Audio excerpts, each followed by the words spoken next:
வணக்கம். வணக்கம். எதை பத்தி பேச போறோம்? முக்கிய செய்திகள் படிமா நீ. முதல் அமைச்சர் விஜய் தலைமையில் சிவாஜி கணேசன் 100ஆண்டு விழா கொண்டாட்டம். யார் தலைமையில கொண்டாடப்படும்? அமைச்சர் ராஜ்மோகன் தகவல். இந்த அம்மாவுக்கு ஒரு டிரான்ஸ்லேட்டர் இருக்கும்போது நான் நல்லா தமிழ் படி. ஏடிஎம்ல நகை வருமா? ஆகஸ்ட் 23 முறை 3 முதல் 21 முதல் இருக்கலாமா? ஏடிஎம்ல பில்லு தான் வரும். ஏடிஎம்ல நகை வரும். சிவகார்த்திகேயன் சொல்லியிருக்காரு. துப்பாக்கியை கரெக்டா வாங்கினவருக்கு தெரியாதா ஏடிஎம்ல பணம் வருமா நகை வருமான்னு? நான் எல்லாரும் உங்களுக்கு ஒரு வீடியோ போட்டு காட்டுறேன். விஜய் புகழ்ந்து எப்படி இருக்கு விஜயோட இந்த 2 மாச ஆட்சி? செம்ம கிழின்னு கிழிச்சிட்டாரு. செம்ம மாஸ்க் கட்டிட்டாருல. அப்படி ஒரு மாஸ்க் கட்டினாரு பாருங்க, பெரிய மாஸ்னஸ். சட்டசபைக்கு அவரை விட்டா வேற ஆள் இல்லாத மாதிரியே ஒரு மாஸ்க் கட்டிட்டாரு. வரலாறுலயே இல்லைன்னா அது வரலாறுலயே இல்ல. நாங்க படத்துல தான் பாத்துக்கிறோம் நடிப்பை. சட்டசபைக்குள்ள உட்காந்து நடிக்கிற ஒரு மனுஷனை அவரை தானே நாங்க பாக்குறோம். இவ்வளவு நேரம் சொன்னது புரியுது.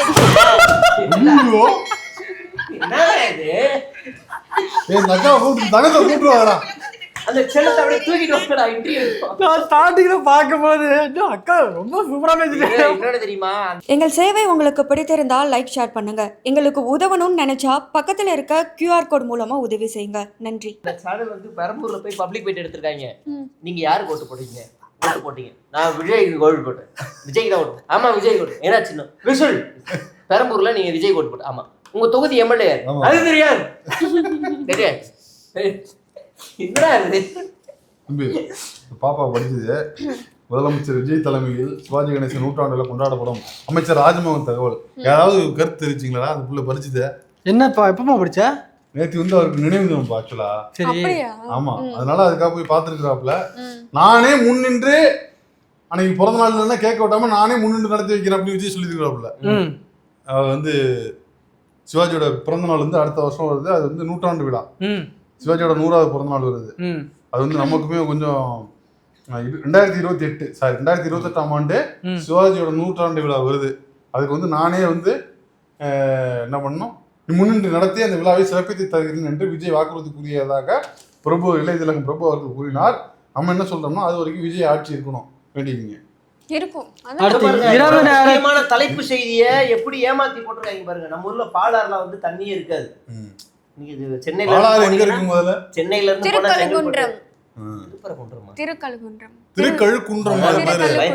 நீ என்னமா எல்லாத்தையும் சென்னையில இருந்து போனா அப்படி தாண்டா செங்கல்பட்டு தானே கொஞ்சம் தூரத்துல அந்த ஒரு ஆத்த தாண்டும்ல பாலாறு. அது வந்து பாலாற்றில் மாட்டு வண்டியில் மணல் திருடிய 6 பேர் கை. மணல் திருடிய மணலுக்கு ஆதரவு கொடுத்த மணல் நோண்டிய மணல் எடுத்த திருடி என்ன திருடிய மணல் அள்ளி எடுத்தாங்களா? வீடு தானே லாக்கர்ல இருந்தா பீரோவுல இருந்ததா திருடுறதுக்கு உடைச்சு திருடுறதுக்கு. அது வெளியில இயற்கை வளம். அது எடுத்துக்கிட்டோம். எடுத்து சென்று எஜமான் காலடி திருடி மண் எடுத்துன்னு தானே சொல்றான். எஜமான் காலடி திருட்டு எடுத்துன்னு தான் சொல்றான். கரெக்ட் இல்லையா? இயற்கை வளம் என்ன அதுக்கு? மண்டையில மண்ணு வச்சு சென்னையில் பசுமை 6 பேர் கைது. 6 பேர் கைது. கனிம வளமே தமிழ்நாட்டுல இல்லன்னாங்கல்ல. கனிம வள அமைச்சர் பிரிவு என்ன பண்றாப்ல? பல் டாக்டருக்கு எதுக்குடா அந்த அமைச்சரை கொடுத்தாங்க? எனக்கு ஒன்னும் புரியலடா. பல்லு டாக்டர் துறை இல்ல, அதனால கொடுத்தாங்க. பல்ல என்ன பண்ணுவோம்? நோண்டுவோம். மண்ணை நோண்டி தானே எடுப்போம்.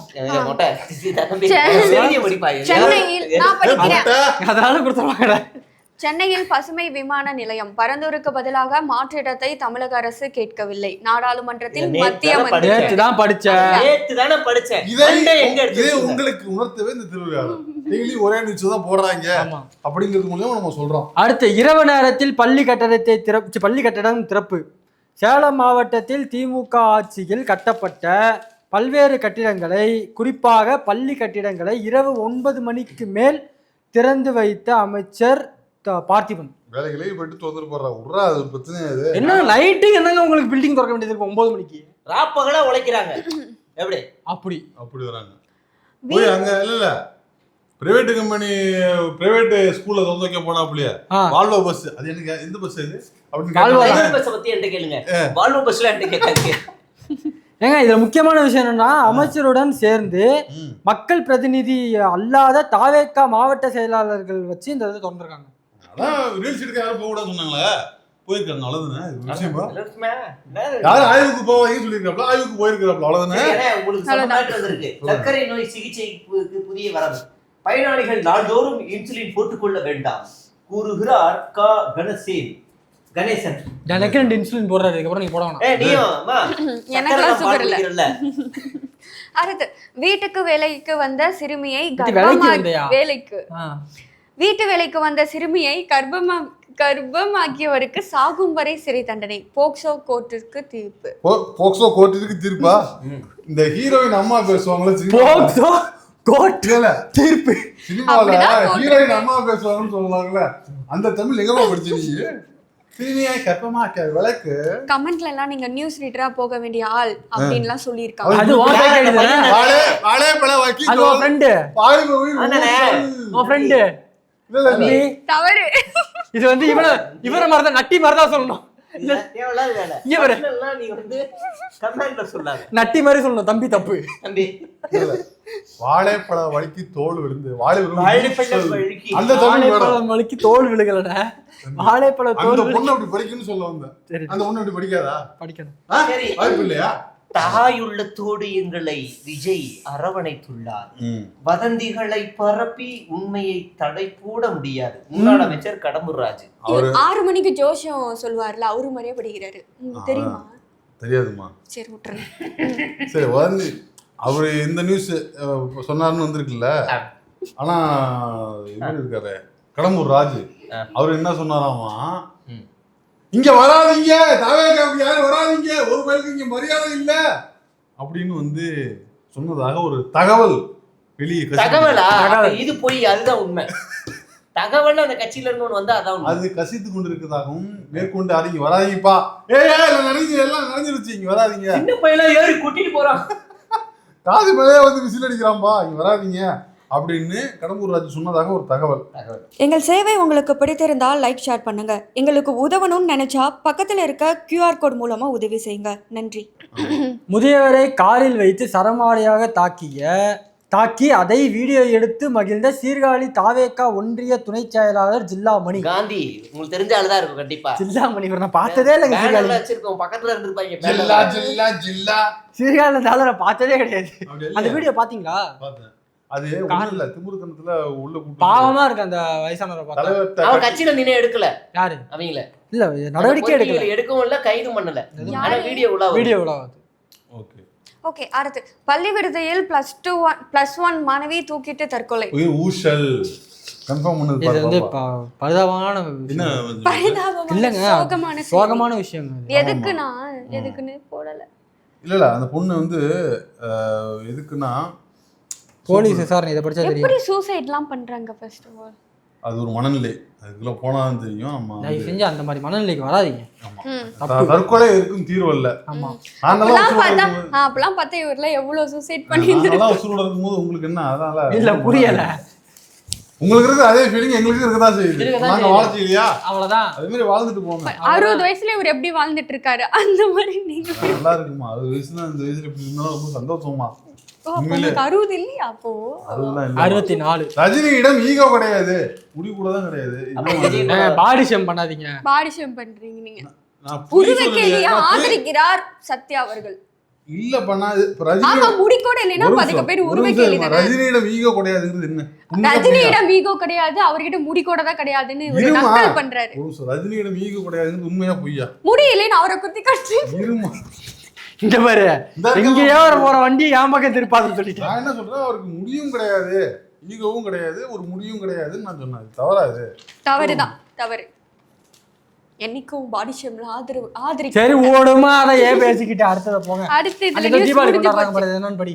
ஐயோ, காக்கிநாடாவில் நடந்த படப்பிடிப்பில் நடிகர் பாலகிருஷ்ணாவுக்கு காயம். ஐயோ கொஞ்சம் வேகமா தொடைய தட்டியிருப்பாரோ? இல்ல பறந்துருப்பாரு.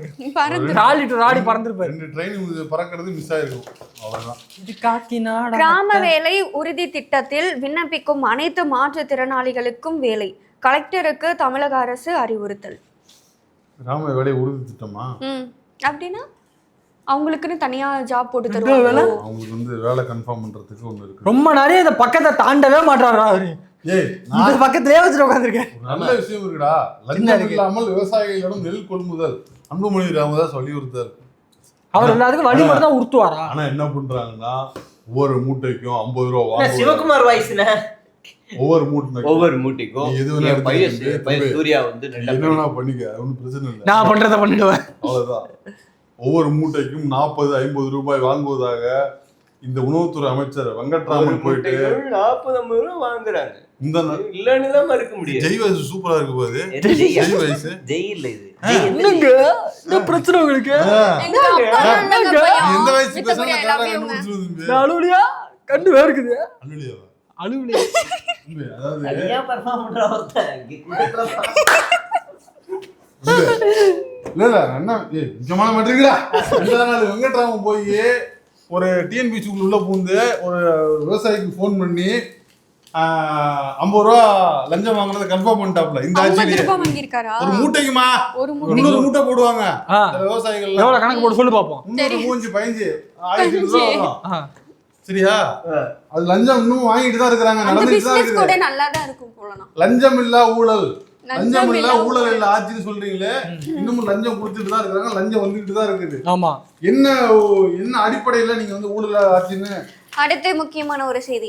தமிழகத்தில் மிகப்பெரிய மாற்றம் நடந்திருப்பதால் பெண் பணியாளர்களுக்கு மாதவிடாய் கால விடுப்பு வழங்க முடிவு எடுக்கலாமே. தமிழக அரசுக்கு மதுரை ஹைகோர்ட் பரிந்துரை. ரொம்ப கஷ்டப்படுது பாப்பா. ஒண்ணும் இல்ல, மதுரை ஹைகோர்ட்ல வந்து ஜட்ஜி ஜட்ஜி இந்த மாதிரி கேள்வி கேட்கும்போது ஜட்ஜி பேர்லாம் போடுங்கயா, யாருன்னே தெரியல. ஆமா. ஒரு ஜட்ஜி வந்து மாற்றம் வந்துருச்சுன்னா நல்லா இது பண்றீங்களே, முழங்குறீங்களே. இந்த மாற்றத்தோட மாற்றமா இந்த பெண்களுக்கு மாதவிடாய் லீவு சேர்த்து கொடுக்க வேண்டியதுதானே? ஆனா அதுல எவ்வளவு சிக்கல் இருக்கு தெரியுமா? ஆமா. விசிகாவுல இருக்க ஒரு பெண் தோழர் வந்து ஒரு அரங்கத்துல பேசும்போது சொன்னதுதான் ஞாபகம் வருது. சொல்லுங்க. அதாவது இப்ப மாதவிடாய் காலத்துல பெண்களுக்கு வந்து விடுமுறை அப்படின்னா குறைந்தபட்சம் ஒரு 2ல இருந்து ஒரு 4 நாள் வருமா? ஆமா. 3ல இருந்து 7 நாள் வரைக்கும் வரலாம். குறைந்தபட்சம் 4ன்னு வச்சுக்கலாமா? ஒரு 3னே வச்சுக்குவோம். 3 நாள் அப்படின்னா இப்போ ஒரு முதலாளித்துவ சிந்தனையில இருந்து முதலாளியோட பாயிண்ட் ஆஃப் வியூல என்ன பண்ணுவான் அப்படின்னா, ஒரு பொண்ணை வேலைக்கு எடுத்தா ஆல்மோஸ்ட் அவங்களுக்கு ஆல்ரெடி சண்டே லீவு, அது இல்லாம ஒரு 3 நாள் லீவு அப்படின்னும் போது அவன் உற்பத்தி பாதிக்கப்படும். என்ன பண்ணுவான்? எடுக்க மாட்டான். அப்ப வேலை வாய்ப்புகள் அந்த இடத்துல குறைக்கப்படும். இது வந்து எப்படி சாத்தியமாகும் தெரியல. இதுல பல சட்ட சிக்கல்கள் இருக்கு. இதுல வேற வேற முடிவுலாம் எடுக்க வேண்டியிருக்கும். இல்ல ஒரு நாள் லீவு தரலாம், அந்த முதல் நாள் மட்டும் லீவு கொடுத்துட்டு இல்ல இது வந்து பிரச்சனையாகும். ப்ரொடக்ஷன் பாதிக்கப்படுறது சொல்லி உண்மையில நிறுத்துவாங்க. ஆமா, அதை நேரடியா சொல்ல மாட்டாங்க. நாளைக்கு ஏதாவது பெண்கள் வந்தாங்கன்னா சட்ட பிரச்சனையாகும். இப்ப எப்படின்னா சில அசிஸ்டன்ட் வீடு கொடுக்கறது கிடையாது, முஸ்லிம் மீடியாக்காரங்களுக்கே வீடு கொடுக்கறது கிடையாது, ஒண்ணுமே இல்ல. நீங்க வேலை இருக்குடா வேற பேச வந்த உடனே போயிடுவீங்கடா. முஸ்லிம்களுக்கு வீடு கிடையாது, நான்வெஜ்ஜுக்கு வீடு கிடையாது, அசிஸ்டன்ட் மீடியாவுக்கு வீடு கிடையாதுங்கிற மாதிரி பெண்களுக்கு வேலை கிடையாதுங்கிறத மரபா வச்சு கொடுக்க மாட்டாங்க. பெண்களும் வேலையை எடுக்க மாட்டாங்க. இந்த மாதிரி ஒரு மரபா வந்துடும். ஏன் தூங்குற? இல்ல ஏற்கனவே வேலை பாதிக்க கூடாதுங்கிறத அவங்க என்னென்ன கிரைட்டீரியா சொல்லுவாங்கன்னா, வேலைக்கு சேர்க்காம ஒரே குடும்பத்தை சேர்ந்தவங்க 2 பேர் வந்து வேலைக்கு வரக்கூடாது. ஒண்ணு அவன் ஏன்னா உள்ள வரலாம், வந்து லவ் பண்ணிட்டாங்க, கல்யாணம் லவ் பண்ற வரைக்கும் ஒண்ணும் சொல்ல மாட்டான். கல்யாணம் முடிவாயிடுச்சுன்னா யாராவது ஒருத்தர் பேப்பர் போடுங்கன்னுவான். எல்லா நிறுவனத்திலயும் அந்த விதி இருக்கு. அது வந்து இப்ப அவங்க வீட்டுல ஃபங்க்ஷன் வருதுன்னா 2 பேரும் லீவ் போடுவாங்க. அப்ப கம்பெனியோட ஆமா அப்படிதான் யோசிப்பாங்க. ரெண்டாவது நீங்க வச்சிருக்கிற அலுவலகத்துல இருந்து எவ்வளவு டிஸ்டன்ஸ்ல நீங்க சீக்கிரம் வேலைக்கு வர முடியும்னு பாப்பான். ஒருத்தர் ரொம்ப தூரத்துல இருக்கான்னா, நீங்க ரொம்ப லாங்ல இருக்கீங்களா, அப்படியா, சரி ஓகே, அவனுக்கு திறமையா இருந்தாலும் சரி நாங்க போன் பண்றேன்றோம். நீங்க சென்னைக்கு பல பேர் வேலை கிடைக்காம, ஆமா ஒரு இளைஞனுக்கும் இலங்கைக்கும் வேலை கிடைக்காம இருக்கு. இலங்கைக்கான வேலை கிடைக்கணும். இவ்வளவு நேரம் இந்த பொண்ணு இவ்வளவு தப்பு பண்ணிச்சு, ஏதாவது பேசணும். எவ்வளவு படிக்கிறது முழுக்க ஸ்பெல்லிங் மிஸ்டேக்கா படிக்குது. அத நீ உண்மையே சொல்றது இல்ல. இல்லடா, அதையும் நான் கேட்டேன். பல பெண்கள் என்ன தெரியுமா, வாலஜா பாத்து எங்க சொல்ற, அங்க வாலஜா பாத்து காஞ்சிபுரமா, அதையும் தாண்டி வாலஜா பாத்துங்க, இது மானியம்பாடி வாலஜா பாத்து அந்த சைடு இருந்து காலையில ட்ரெயின் ஏறி செஞ்சி ஆரணி செஞ்சிலாம் வர மாட்டாங்க, இந்த சைடு தான். சரி, ஏதாவது முடிவுக்கு வந்து தொடங்கியா எக்ஸ்பிரஸ் ஏறி வருவாங்க, ஆமா ஆமா. வந்து கூட்டமா இறங்கி ஓடணும், திரும்ப மறுபடியும் அதே எக்ஸ்பிரஸ் பிடிச்சி 3 மணி நேரம். இதுதான் சொல்லி வேலை செய்யறதே பிரச்சனை தெரியாது. வேலை என்ன செய்யாதீங்க, ஜாலியா இருங்க. வேலைன்னா பிரச்சனை. ஆமா, இவரு அதான் வீட்டுல வேலை பார்த்துக்கிட்டு போய் பதில சொல்லிக்கிட்டு இல்ல இருந்தாலும் ஒரு நாள் லீவு தரலாங்க. என் கருத்தை அம்மா நீ எடுத்துக்கமா போமா. ஆமா, நம்ம கத்து சொல்ற விட ஒரு நாள் லீவ் தரலாம், பிரச்சனை. 2 நாள் கூட லாஸ் ஆஃப் பேல தரலாம், பிரச்சனை இல்லை. ஒரு நாள் தரலாம், அது லாஸ் ஆஃப் அம்மா, நீ கேட்டா உங்களுக்கு வேலையே இருக்காது, அமுச்சிருவாங்கம்மா காரணம் சொல்லி. ஏதாவது எங்களோட ஓனர்லாம் அப்படி கிடையாது, உங்களுக்கு தெரியாது. உங்களோட ஓனர் கிடையாது, ஆனா பெரும்பாலான ஓனர்கள் வந்து அப்படி கிடையாது இல்ல. எங்க ஓனர்லாம் ரொம்ப நல்லவர். ஓகே. இல்லண்ணே, சீரியஸா சொல்றேன். காலையில 6-7 மணிக்கு எனக்கு போன் வந்துருச்சுனாலே ரைட்ரா இன்னைக்கு வந்து லீவு கேட்க போறான் அப்படின்னு நான் என் மனசை தேத்திக்குவேன். டெல்லியில் ஜாலியன் வாலாபாக் போன்று கொடூர தாக்குதல். அவர் தூங்கி போயிட்டாரு. முன்னாள் முதல்வர் தம்பி இதுக்கெல்லாம் டயர்டானா எப்படி? முன்னாள் முதல்வர் கெஜ்ரிவால் சிஜேபி போராட்டங்கள் குற்றச்சாட்டு.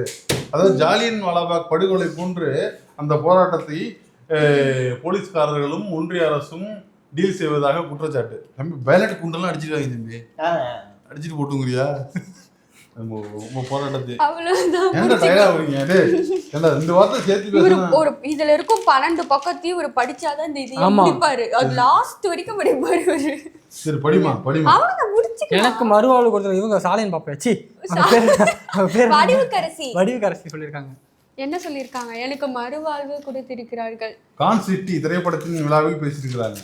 அவ்வளவுதான், முடிச்சு விடுங்க. ஏன் தம்பி? அவ்வளவுதான். அவ்வளவுதானா? மச்சங்கள் எப்படி உருவாகின்றன? இது என்ன சிரிக்கிறீங்க? அது ஏதோ போட்டு பாருங்க. காட்டுக்குள்ள மர்ம விலங்கு என்னது? நரி. யாராவது தாவேக்காரவன உள்ள போட்டேனா? அணிலே காட்டுக்குள்ள இருக்காங்க. வாய் வேற வந்துச்சு, வேற வாயில வந்துச்சு, டக்கு மறைச்சிட்டு. நாங்களும் தான் ஒரு காட்டுக்குள்ள மாட்டி முழிக்கிறோம். ஆமா, எங்க காட்டுக்குள்ளே ஒரு மர்ம விலங்கு வந்து சுத்திட்டு இருக்குது. நுழைஞ்சிருக்கும் ஒரு சிங்கம். ஓகே.